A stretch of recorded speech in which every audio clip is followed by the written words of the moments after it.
Ilang ebidensya ang nakalap ng Bureau of Fire Protection para matukoy ang mitya ng sunog sa parking lot ng NAIA Terminal 3 nitong Lunes. Nakatutok si Joseph Morong.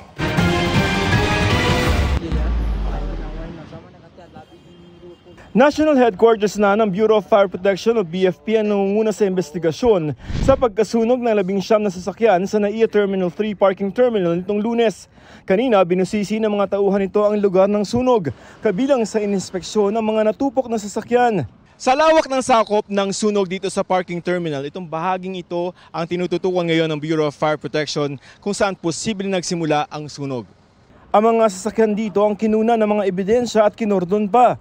Posible raw kasing dito nagsimula ang sunog bago ito kumalat sa mga katabing sasakyan dahil sa hangin, init ng panahon at tuyong damo.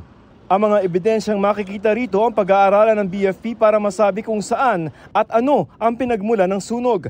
Ayon sa Manila International Airport Authority o MIA, nakipag-ugnayan na sa kanila ang 10 sa 19 na may-ari ng mga nasunog na sasakyan. Ang iba nasa abroad pa. May siyam pa kami inaantay kasi parang galing yata abroad ditong may-ari. Nauna nang sinabi ng PSI sa kanilang liham sa MIA na sasagutin ang danyos ng mga biktima bagaman hindi raw ito katumbas ng pag-akaw nila ng pagkakamali o kapabayaan. Patuloy pa kami nakipag-ugnayan sa PSI at naghihintay ng kanilang tugon. Para sa GMA Integrated News, Joseph Morong, Nakatutok 24 Oras.